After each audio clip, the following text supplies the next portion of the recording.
Welcome back or welcome to the Surf Mastery Podcast, the podcast that helps lifelong passionate surfers to catch more waves and to surf with more speed, style and grace. I am your host, Michael Frampton. Today's guest is Van Vu.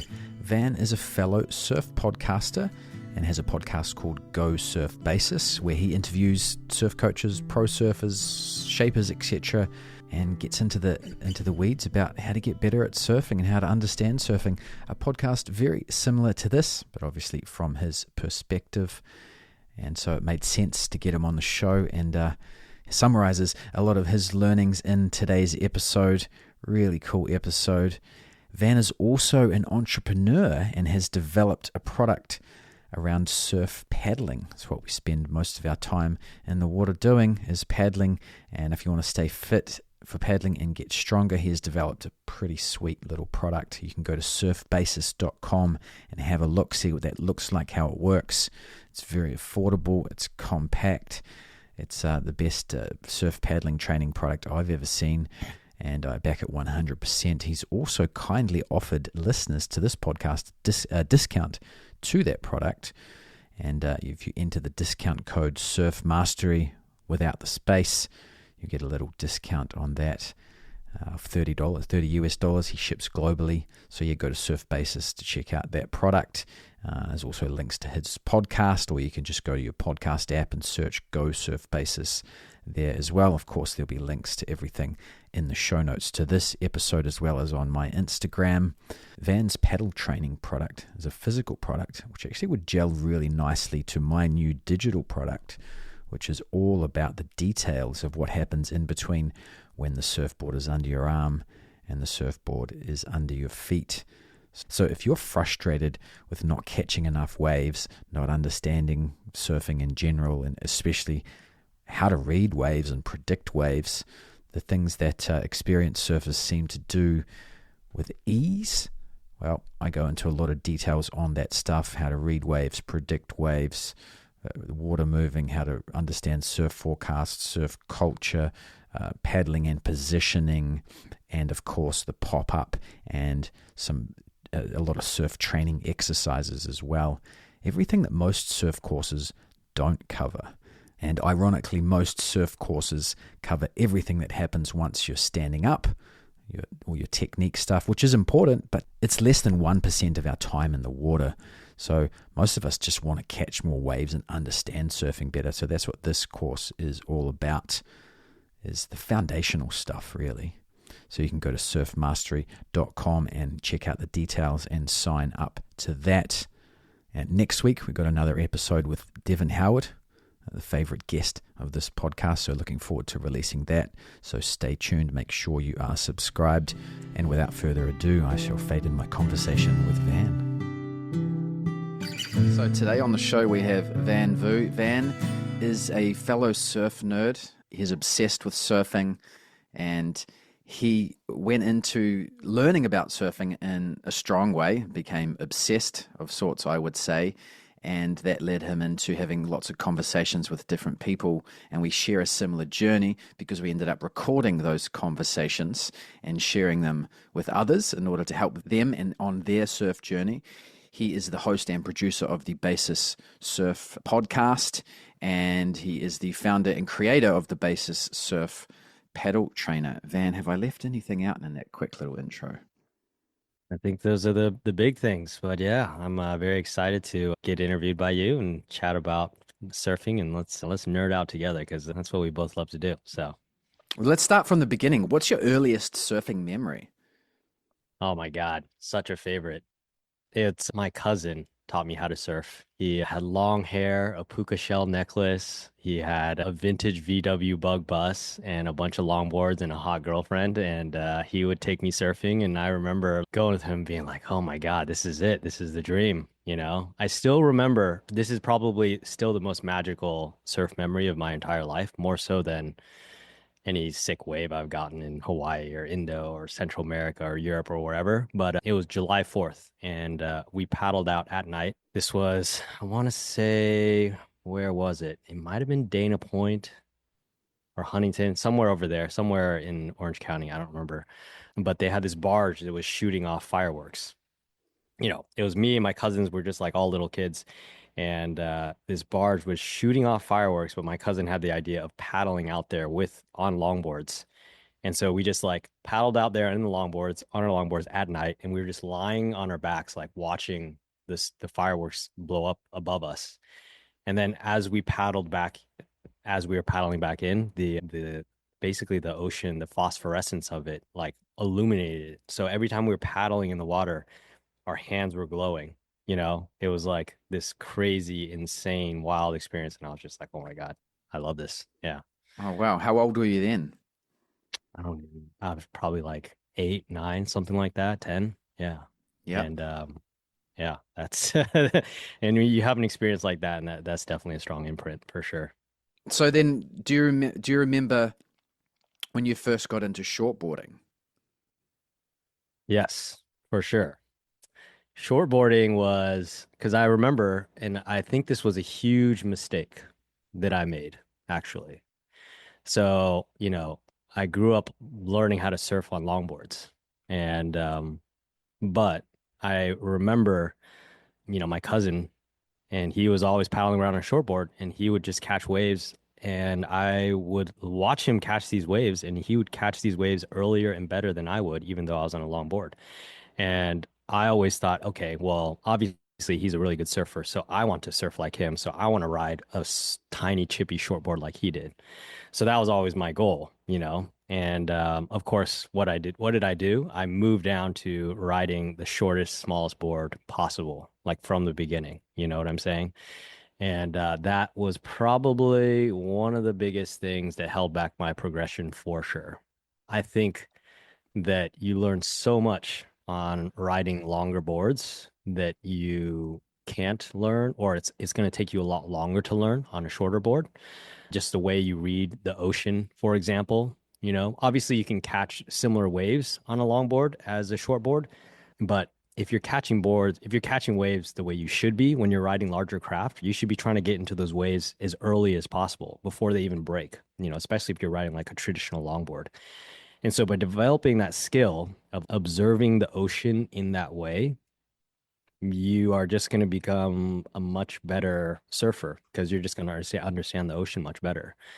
Versus when you're riding a shortboard, you jump too quickly. What's going to happen? And this is something that was a mistake that I made, right? Because you don't have the same buoyancy, you kind of get into the habit of just waiting until the wave is just about to fall on your head. And because that's for sure when you're going to have the most energy because it's the steepest. But what happens is you're actually catching the wave probably still too late. The best surfers, when they're riding shortboards, they're catching the wave still really early relative to beginner surfers. They're catching the wave often sometimes right before the wave is going to break in a similar fashion to what you'll see with people that are riding longboards. So what happens then is you develop all these bad habits because you're dropping into the wave kind of late. So you don't have enough time to do a pop-up properly. So it messes up your pop-up mechanics.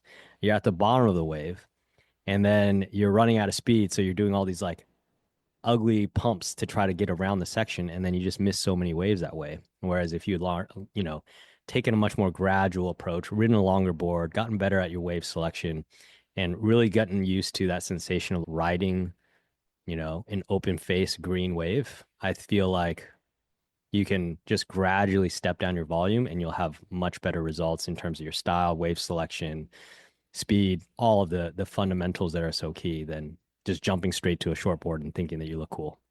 That's the biggest thing that people care about, though. It's just looking cool, unfortunately. So, Yeah, well, it sounds like you learnt the hard way. oh yeah, How long did it take for you to kind of see the light and then jump back on a board that was a bit more voluminous? it took a long time because I don't think it really was until, this was, I mean, I still remember seeing like the first clips of Devin Howard riding a mid length when it started going viral, if you will, on Vimeo. Like he wasn't even on YouTube, he wasn't even on Instagram. I just remember seeing this clip. It must have been like, I don't know, 12, 14 years ago, something like that. I don't even remember how long ago. And I just remember seeing him riding this bigger board. And I was like, whoa, what is he doing? He's riding this weird looking board. I mean, weird relative to like this was like the same era when like Dane Reynolds came out with the Proton and was like ripping on a Proton, the Mm. most rockered out board that you can get. And then you see Devin Howard, or I mean, it's all kind of in that same time frame. But I remember having like getting a Proton, a super rockered out, super knifey board built for the most hollowest of hollow waves, and then struggling on a Proton. And then I remember seeing Devin Howard just doing these beautiful turns on what would look like they called them fun boards back then. There was no Yeah, term for them. They that's they right. called them fun boards. I mean, I guess some people would call them eggs, but like that whole alternative surf world it existed for sure, but it wasn't quite on the forefront of things. And I saw that and that really like opened my eyes. But even then I didn't hop quite on that because there's still so much ego involved. And the funniest thing about ego is your ego makes you think that you want to like hold a narrower board under your arm, but what your ego should be telling you is you actually look worse on that short board. You know what I'm saying? And if you look at somebody that's riding a bigger board with more control, more precision, catching better waves, you actually look better on that bigger board even though the board is bigger, you know? Yes. So Yeah. it's this weird thing, but people get hung up about riding a big board. Now, that being said, I do think that in general, I think people should be slower to um, drop volume in their boards because they rush down too quick. But I also think one of the biggest, so I think I had like two interesting breakthroughs. I had an interesting breakthrough when I went from riding super chippy short boards and then riding bigger boards. Because then all of a sudden I was making sections that I wasn't able to make. I just had this different understanding of the wave because it just slows time down. And then it also allowed me to like, because it slowed time down, I was able to like focus on my turns and just like my timing and my understanding of it. But then the second big unlock came when I started sizing down after that. Because I think a lot of people make a mistake where, well, it's not necessarily a mistake. It's more of like a decision. It's a decision in terms of what you want out of your surfing. But, you know, you can turn a bigger board. You just look at Devin Howard, look at Torrin Martin, especially if you get the right board, right? I think riding twins, for example, in your mid lengths will loosen it up a lot. But I experimented a bunch with mid lengths because I just saw a lot of actually really good surfers in where I surf in Rockaway ride mid lengths as well. These are guys that really rip. They're incredible surfers. But I noticed that they were riding these mid lengths on the really tiny days when, Rockaway is just breaking super fast and it's really soft and it's like hard to make these sections. And then you would also see them ride it when it's pumping and barreling. So that's when I was like, oh, okay, this is an unlock and it's not just for, these are actually good surfers that are riding these bigger boards. So that was like this really big unlock for me. So I was like, okay, this seems like something that is really they could help my progression. So I started experimenting with that. But then that really I would say that really helped my surfing in a lot of ways, but then I would get stuck, And then I think the second unlock came after I had mastered a lot of the fundamentals that I'd gained from riding larger craft. And then once I had really started to kind of solidify those foundations, then I think the next step was actually sizing down and sizing down in a really thoughtful manner.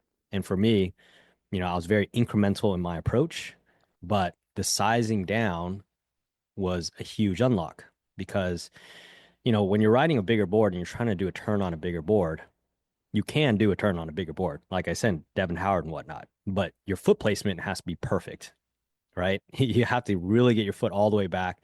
You also have to have your mechanics way more dialed because a bigger board is going to be that much more resistant to your body mechanic, the body mechanics that you utilize for your turn.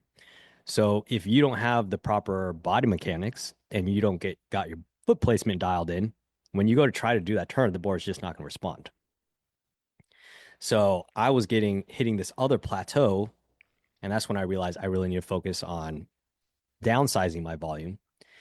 And then once I started to downsize my volume, okay, and I worked on my body mechanics and really started to really dissect and think about, what it takes, the biomechanics of a turn, those two things together were key because by having a smaller board, number one, my foot placement naturally just landed much more all the way back, and I know that a ton of surfers really struggle with moving their back foot. It's a skill that you have to develop, but it is a huge struggle for surfers. I talk to really, really good surfers and they still remind themselves like, I have to move that back foot. That's such a big thing that everybody struggles with. So, but if you ride a smaller board, your back foot just naturally lands smaller, lower back, farther back because you're just riding a shorter board. So your foot placement gets solved. And then because the board is more sensitive, it's going to be more sensitive to you trying to do a turn. Sometimes there's that criticism. You'll see people where they're like, I mean, you see this all the time. I think a lot of coaches talk about it. People will move their arms and try to do a turn, but the board doesn't seem to move. Now, a lot of that is because there's this disconnection from the upper body to the lower body. Part of that is also that their foot placement probably isn't there. But a big part of it as well is their just body mechanics aren't there, so they don't know how to move their body to actually get the turn, and the board is too big. So by eliminating a bunch of those variables, okay, you got a smaller board, so your foot placement is naturally going to be better. Your board is smaller, so it's more sensitive, so it's going to naturally respond to you more. And then what's going to happen is you're going to go through this really, it's a little tricky, but it's kind of like a difficult phase where you're going to experiment a lot with your technique, but it's going to look worse. That's the hard part. Your technique is going to look worse because you're riding a more sensitive board and you haven't figured out the right body mechanics. And that's the problem. You went from riding a rowboat or a tugboat to now you're riding you went from riding a pickup truck or an 18-wheeler and now you're riding an F1 car, right?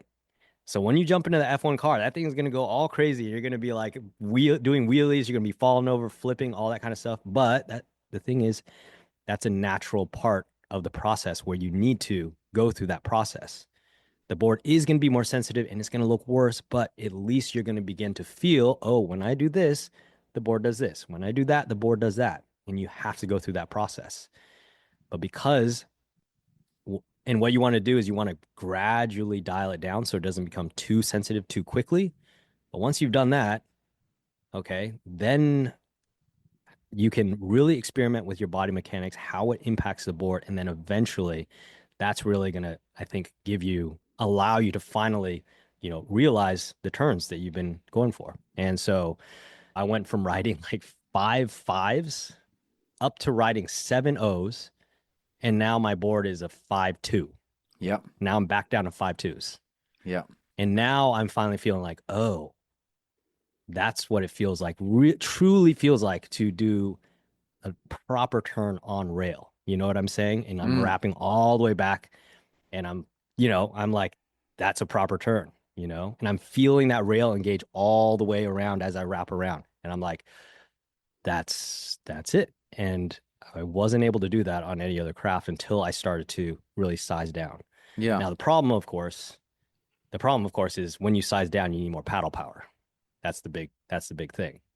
And we can get into that. But and I think that there's a right size of board. I think you want to dial your quiver in depending on where you're surfing as well. I wouldn't ride a 5.2 with 5.4 rubber in Rockaway, but I would ride that in Central America, right? Yeah. But that's kind of a lot of the evolution or a lot of the thinking that I had to struggle through myself. That's great advice. Stepping down incrementally from a long board all the way through to a short board is the way to do it. I mean, it's laid out in front of us in the movie North Shore, if you recall that one. That's Right. That's exactly what his surfing teacher makes him do. Yeah. Goes from the massive traditional boards, stepping down to clean up his technique, and the thing is, as you progress down, those surfboards you can still keep them and surf, and because then they're relevant for different conditions, and you build yourself a nice little quiver. 100%. Yeah, no, because then you can, I mean, I love busting out the 7.6 every once in a while. I actually got a 7.6 because I'm like, I'm gonna ride this when it's like 1 foot. I have a traditional longboard. I'll ride those guys when it's 1 foot. You're not gonna have any kind of fun on like a smaller craft. So, Yeah. it's like golf clubs or whatever, as they say. Yes. Now, what was the inspiration for starting the podcast? Inspiration was just I wanted to talk to my heroes. Well, the first thing is your podcast was an inspiration for sure because you have interviewed so many legends, and I was like, this was so great, but I wanted to like dig into it. I had my own questions, and I wanted to talk to not just coaches, but I also wanted to talk to pro surfers, and I wanted to talk to board makers as well and shapers, and really get a perspective from like all the different angles, you know? What is it like inside the mind of an elite like Parker Coffin or Dane Gudauskas or Zeke Lau?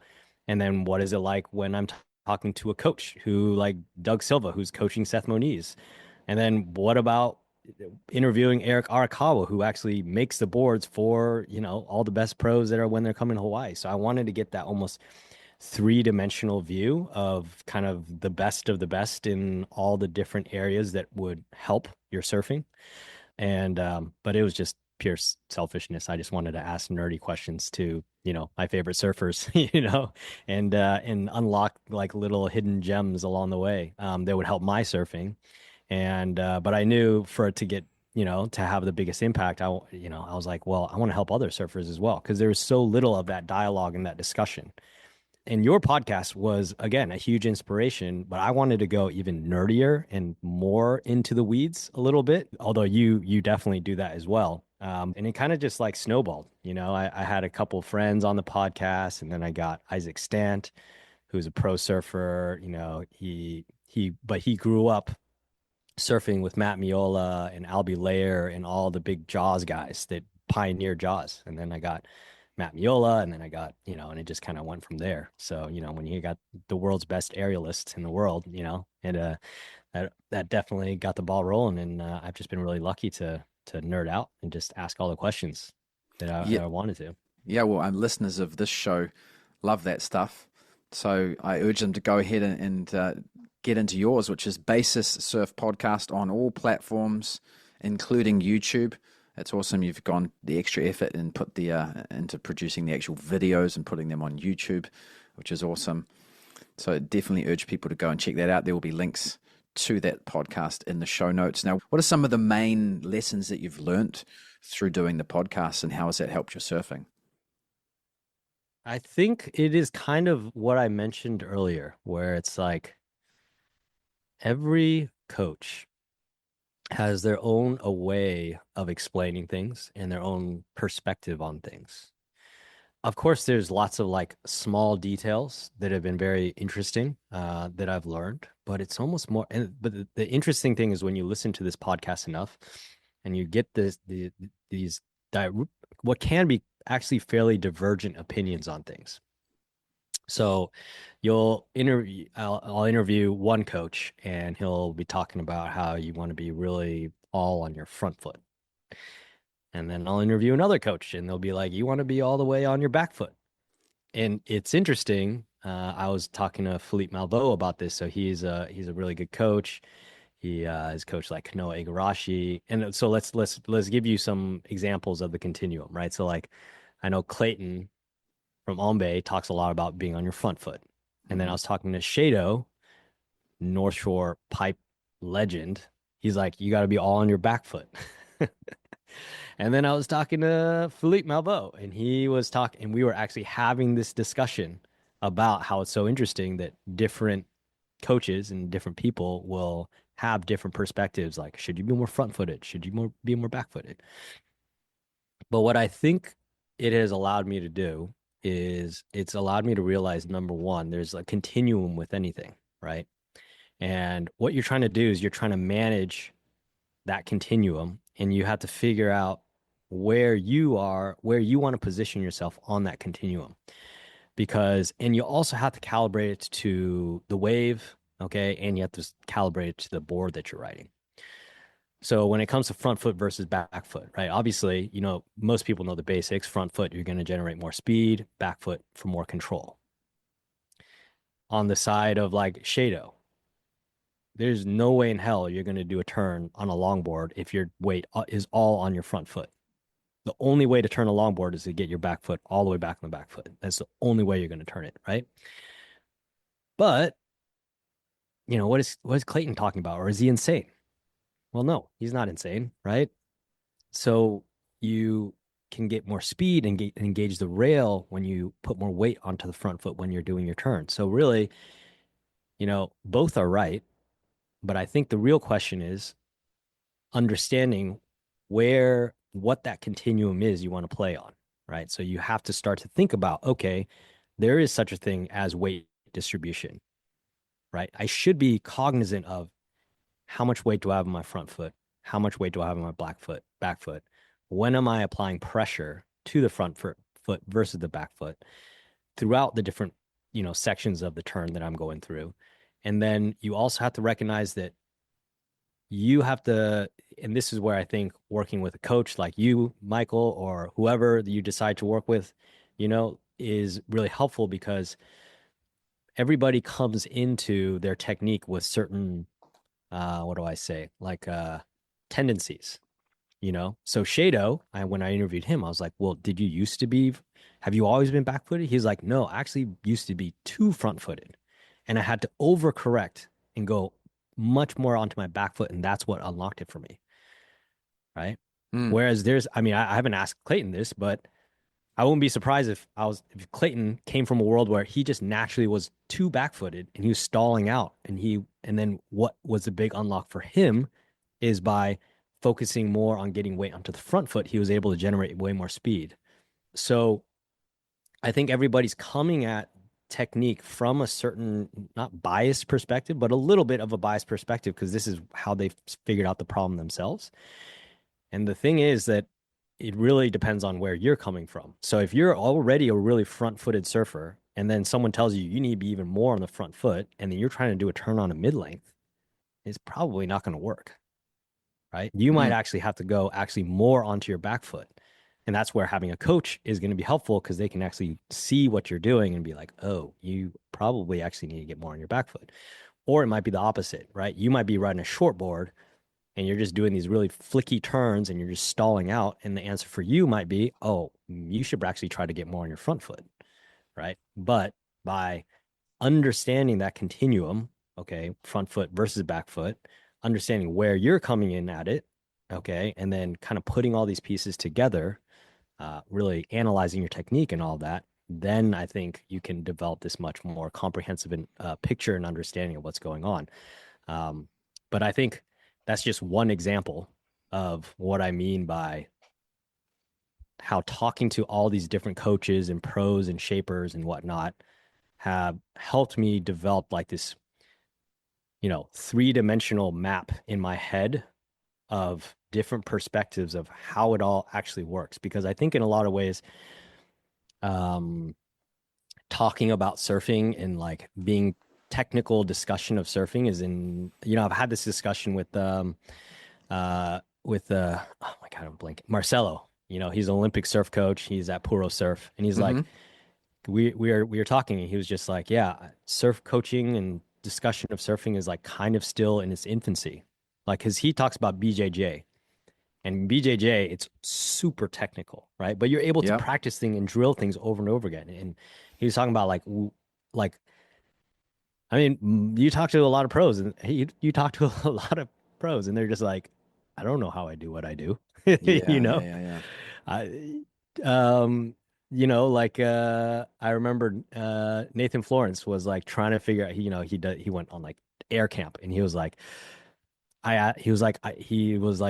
went to John, his brother, and was like, hey, how do you do an air? And then John's response was like, I don't know. You just go fast and then you see the section and then you just do the air. That's how one of the world's best aerialists describes how to do an air. So there's a really big disconnect between like so I don't necessarily think that the best surfers are the best teachers. That's 100% for sure Oh not the yeah. case. Yeah, yeah, You know what yeah. I'm saying?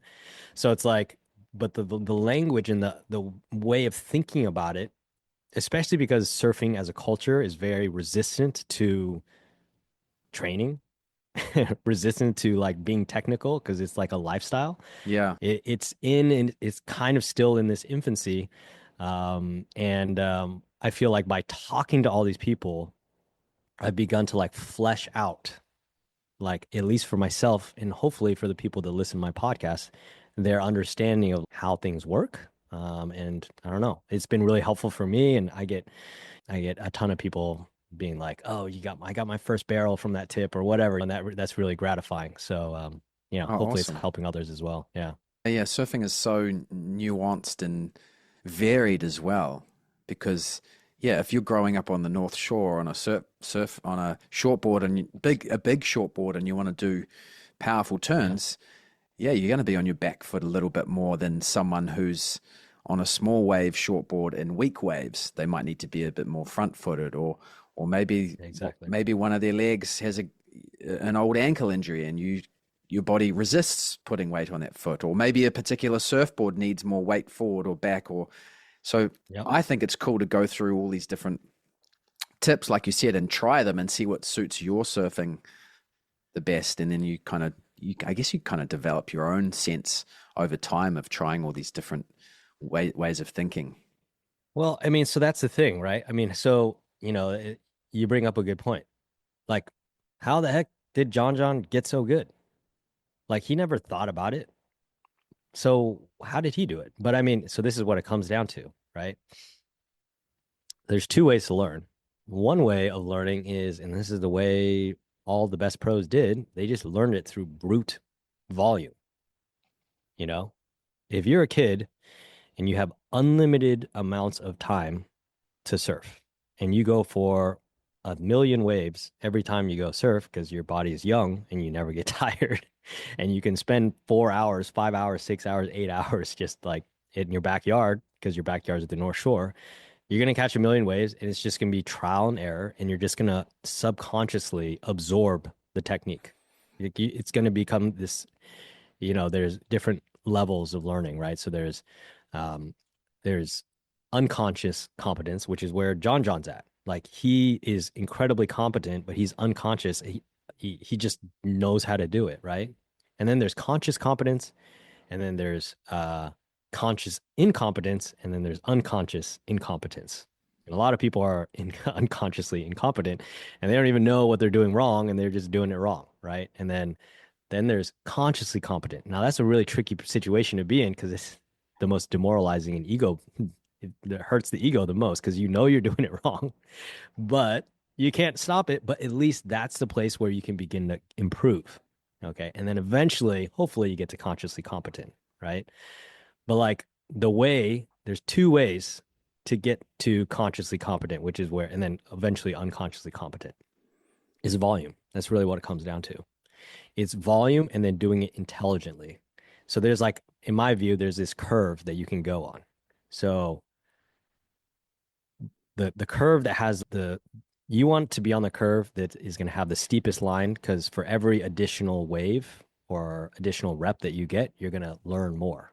And I think the way you do that is by being really conscious of what you're doing and being aware of what you're doing.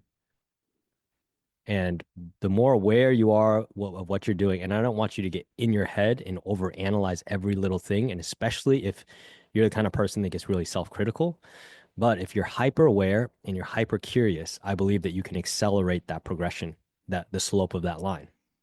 But even if you are super aware and nerdy and you listen to every single one of my podcasts and every single one of your podcasts, Michael, unless you put in the volume, you're not going to have any results because you still need that feedback from the world. So you can have this incredible theoretical understanding, but if you don't combine it, because ultimately this is a sport, if you don't combine it with actual volume and catching more and more waves, your theory is never going to meet the real world. And then as a result, you're not going to progress.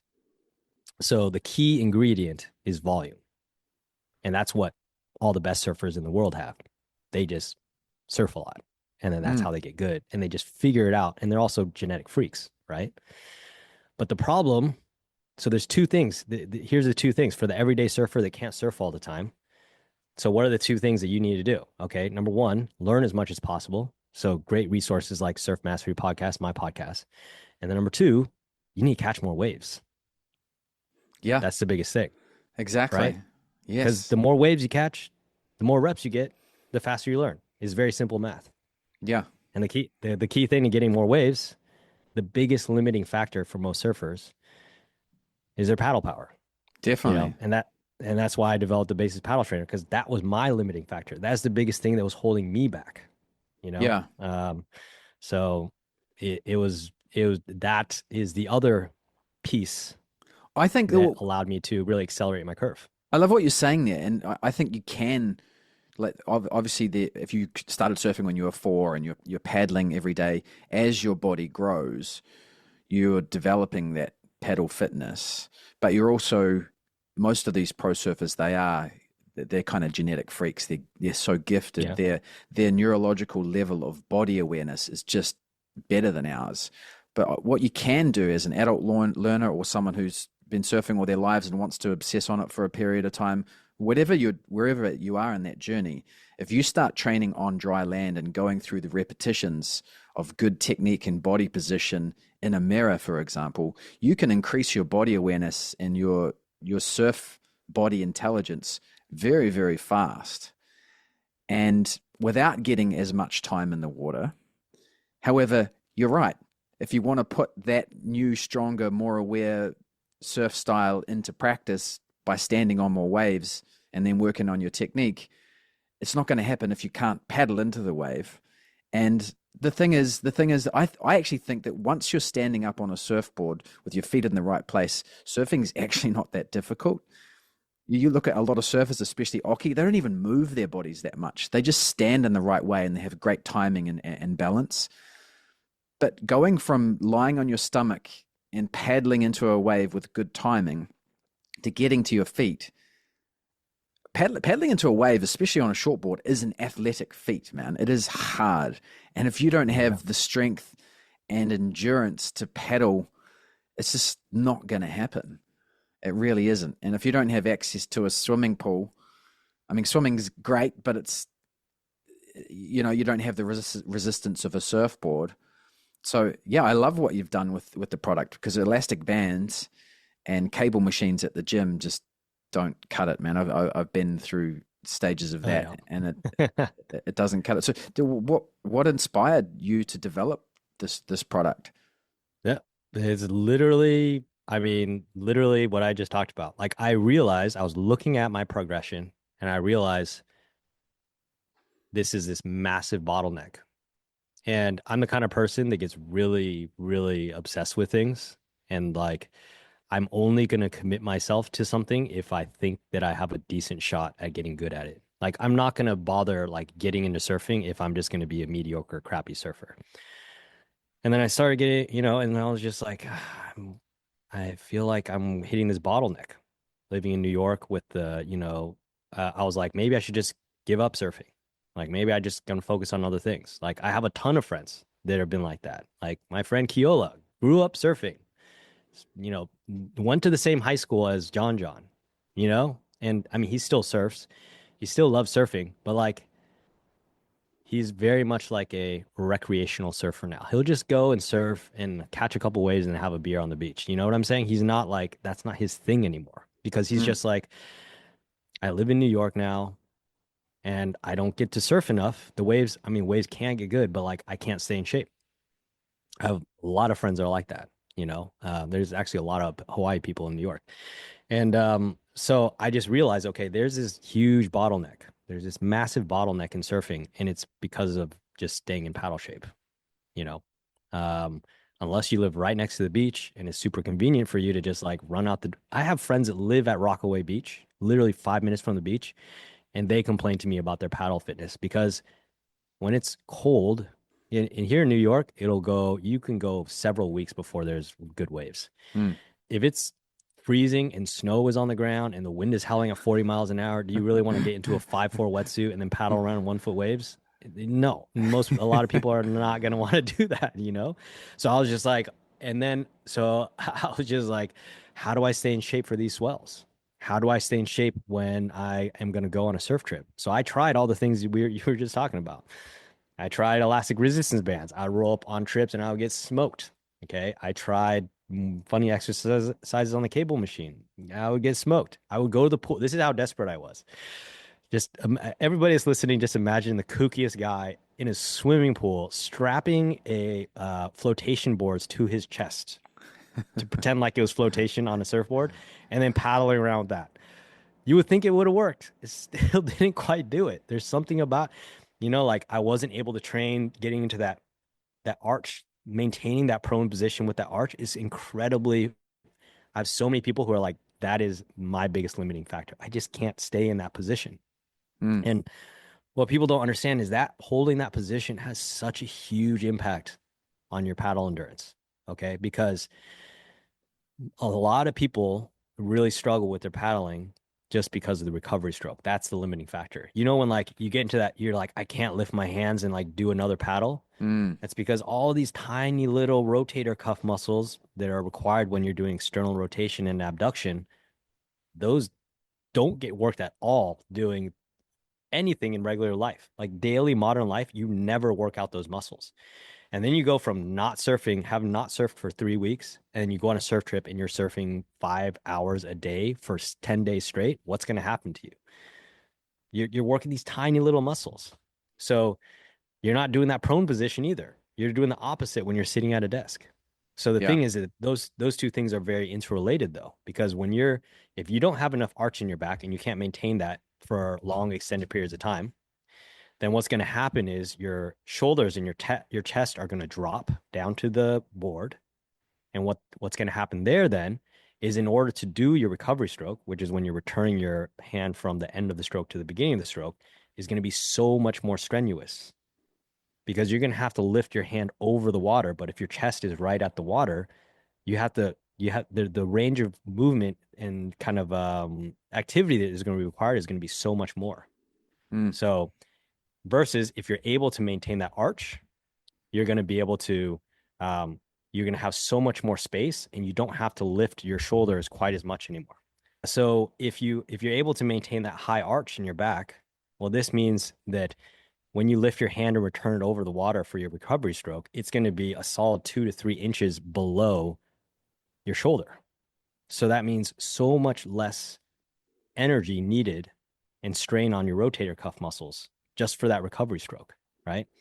Those two things are when I there, there's hundreds of people in my community, that I'm helping that have gotten the trainer and I'm watching their technique and I'm watching them. And that is, those two things are some of the most common mistakes that I see. There are the limiting factor for these guys.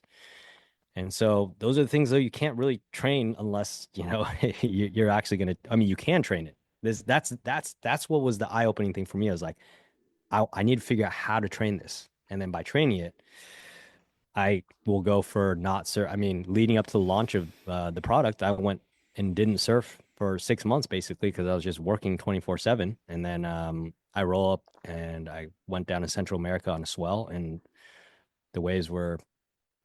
It was the biggest swell of the year. Like I was out there with it in some pretty fun waves. It was like double, triple overhead, and I was surfing on my 5.2, and I was surfing for 3 hour sessions, 2 3 hour sessions a day, and then I would work. But I was able to. I went from not surfing, but I was paddle training. That was the thing. So for anybody that struggles with getting in shape, who has a limited time, I mean that's the thing. That's the biggest resource is just your time. So if you're going to spend all this money to go on a surf trip and then you're going to roll up on that surf trip and then halfway through the surf trip you're just smoked and you can't even surf and you're just in pain, which was me, right? And then you just spend half that trip just being bummed because you're looking at all these other people just getting the ways of their life, but you can't even like paddle anymore because you're just so tired. That's the most frustrating thing in the world, right? So Yeah. why not just dedicate a little bit of time, train beforehand, and then roll up, and then you're going to be having the time of your life. So, and that's the key thing to accelerating your progression as well, you know? Oh So yeah. Yeah. Catch more waves. Simple as that. It And you is have to, so simple. yeah. No, I'm impressed with the product you've developed. It's the closest thing to paddling a surfboard out there, full stop. Even if you walk into a fancy gym with all the expensive equipment, nothing comes close to what you've developed. And it fits in a suitcase and it costs less than a secondhand surfboard. It's kind of a no-brainer.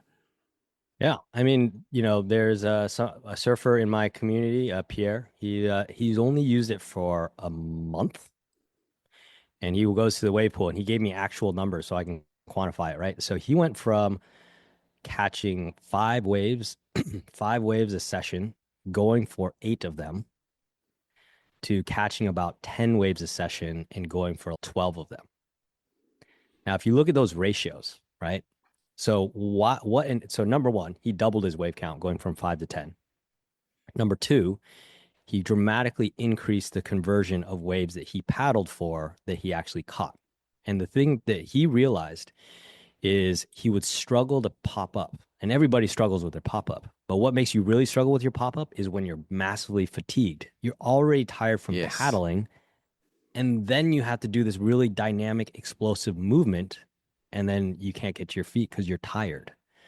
So that's the reason why he was able to go from 8 attempted waves and catching 5 to 12 attempted waves and catching 10.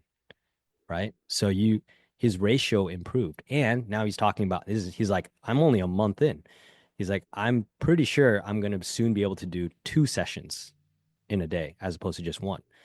So if he does 2 sessions, he's going to go from catching 5 waves to catching 20 waves. That's a 4x improvement in his wave count. That's on one day. But then what if you multiply that over every week, every month, over years? That 4x is just going to get exponentially faster. His progression is going to go exponentially faster. So it really comes down to volume.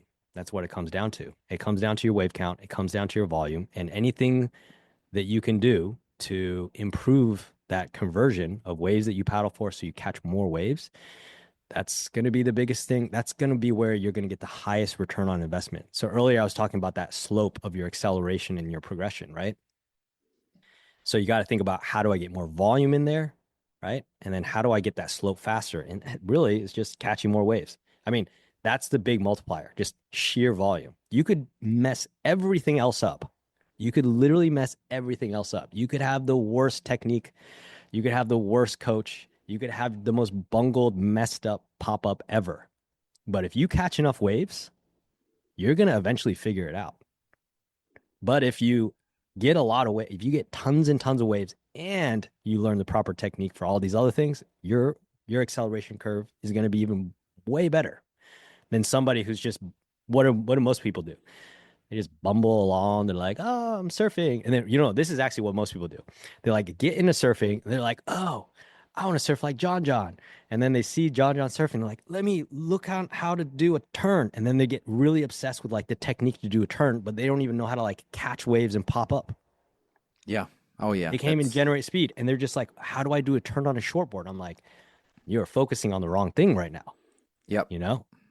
Yeah, people do. That's a big problem, man. It's you got to paddle. It's right. There's no way around it, man.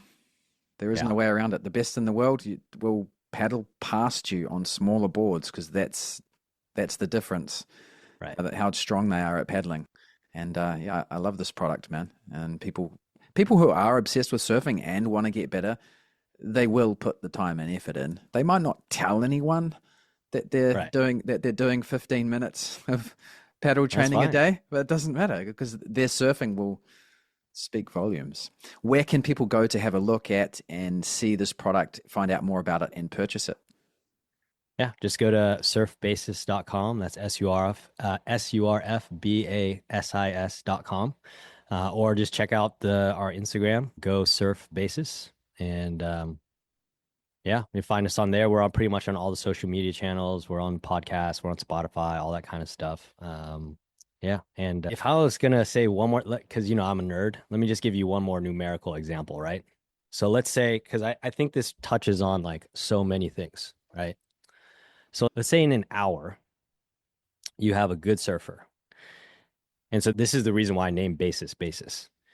I like to think about surfing as being like this pyramid.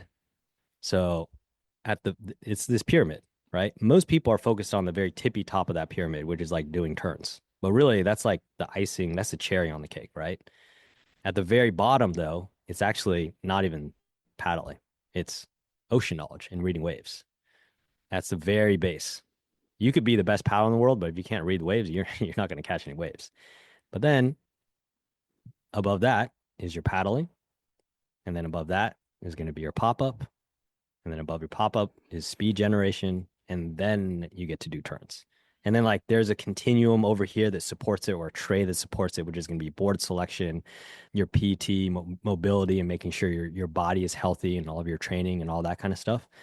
But like that's the pyramid, right? And most people are focused on the wrong part of the pyramid when they should be focusing on the base, which is why I named it basis, which is paddling. That is when I interviewed Zeke Lau, he is CT surfer, and he said paddling is the basis of surfing, right? He struggles with paddling and he would train paddling. But the other way you can think about it is you can think of this, you can flip the pyramid and you can think about it as like a funnel. And what you're trying to do is you want to make that funnel as wide as possible to catch as many waves. And then you want to convert as many of those waves into good waves as possible so you can get more reps, so you can do more turns. And then that's what's going to yield the biggest progression. So if you look at a good surfer, what's going to happen is they have a really wide funnel because they have really good wave reading. And so let's say that they can, in an hour, they can identify and catch 10 waves in a session. Okay. Now, of those 10 waves that they identify, let's say they have the paddle power because they're in good shape to catch 9 of them. Then they can pop up on 8 of them. And then let's say they successfully pick the right line, generate speed, and then get to do turns on 7 of them, right? 7 or 6 of them, something like that. Now, compare a beginner surfer or a beginner intermediate surfer. So in that same hour, they may only see 6 waves. They may only have the paddle power to catch 3 of them. They pop up on 2 of them, and only on 1 of them did they even get to ride it, and they may not have even gotten a section to do a turn, right? So then what is that ratio then? You're looking at 6 waves that the good surfer is going to get versus 1 wave for the beginner surfer. That's a 6-to-1 ratio. Yeah. That's in 1 hour, right? Now, that's 1 hour, but then what if, if you're a good surfer and the waves are good, you're going to surf for 3 hours. So you're going to get 18 waves if you're a good surfer. If you're a beginner surfer, you're not even going to be able to surf 3 hours because you're going to be too tired and you don't have the paddle power. So you may only surf 2 hours. So you're going to get 2 waves. So now you can going 18 waves versus 2 waves. That is a 9x difference between the good surfer and the beginner surfer now. Mm. And that is why good surfers, it almost seems unfair. Like this has happened, right? I'm sure this has happened to every one of us. We're paddling out. We see a good surfer, catch a good wave, rip the crap out of it. And then they make it out. We're still trying to make it out the back. We're duck diving. And then you see him paddle out and you see him catch another wave. That's what's happening. So if you're a good surfer, you may get 9 times the number of waves a beginner surfer is going to get. 9 times the number of waves. And that's just in one session. Again, scale that up over weeks, months, years. That's why good surfers it seems like magic when you look at a pro in the water. You're just like, that doesn't seem even human what you're doing. Like when I'm on the North Shore and I see like pros in the water, I'm just like, I don't know how you took off like 20 yards behind the section that everybody else is sitting on and you still made that wave. And when everybody was like, and you come from around the section and you just like do a turn in the most death-defying place where everybody just be scared for their lives. Like that's what I remember seeing just crazy stuff like that on the North Shore when I was there. I'm just like, but they're catching 9 waves, 9 times as many waves every single time they paddle out versus like a normal surfer. And so it's almost disheartening because you're like, well, what am I going to do? Well, focus on the fundamentals, catch more waves, get your paddle power in shape, and you're going to be able to increase your ratio and you're going to be able to catch more waves and your acceleration curve is going to dramatically get steeper versus someone that isn't training. Yeah. If you can bump that conversion ratio for any of these components even a little bit, it is going to pay dividends. And you got to think about compound interest, right? Don't think about it in terms of like one session. Think about it, session over days, months, years, because this is a game of years. That's Oh, surfing, yeah. right? Yep. It's a game of years. So you really have to think about how are you going to get steep in that curve over years. And then if you just pay attention to that long-term, big-term objective, don't even worry. That progression will take care of itself if you put enough volume into it. So, yeah, I don't know. It's something I feel really passionate about. So I just wanted to, share that. So, Oh, yeah, totally agree. And furthermore, it's not just the beginners. Like even if you're out in the water and you're as good a surfer as the surfers that are sitting on the peak, but they surf every day, they're just going to out paddle you. They're going to snake oh, you. yeah. So Oh, yeah. even if you're a good surfer and now you're working lots and you don't have time to get in the water, well, yeah, you want to Oh, go yeah. out there and compete. You got to keep your paddle fitness. It's the first thing to go in terms Oh, of 100%. surfing skills and surfing fitness. It's the first thing to go. So maintaining that surfing fitness is key. Like even when I was living in Sydney, Tom Carroll was open ocean swimming every day Yeah. just to keep up paddle fitness. Yeah. Yep. That's what it is. That's huge. Yeah. Yeah. Van, thank you so much. Remind us again of the website and the podcast. Yep. It's surfbasis.com. That's surfbasis.com. And so if listeners want a discount, you guys can use the code SurfMastery and get a discount and get your wave counts up. Awesome. There'll be links to all that stuff in the show notes and, of course, on my Instagram with this post as well. Van, thank you so much. Appreciate your time and your efforts in the podcast. And, of course, I imagine it was a hell of a journey developing such a product. So thank you for doing it. Yep. It was 3 years. I traded a 9 to 5 for a 24/7 for 3 years, but hopefully I'm going to be able to help some people along the way. And that's what makes that's what will make it all worth it. So, yeah. Awesome. Thanks, Van. All right. Thanks for tuning in to the Surf Mastery podcast. Make sure you go through the back catalogue. Make sure you check out the Surf Mastery mini course at surfmastery.com. And of course, go ahead to Surf Basis and check out Van's product and his podcast. That's surfbasis.com. And remember to use the discount code Surf Mastery without the space to get $30 off his surfing fitness paddle strength fitness trainer thingy. It's pretty awesome. Go check it out. You heard us talk about it on the show. So yeah, surfbasis.com. Links to everything in the show notes. Looking forward to releasing the Devin Howard podcast next week. So stay tuned. Make sure you are subscribed. And until next time, keep surfing.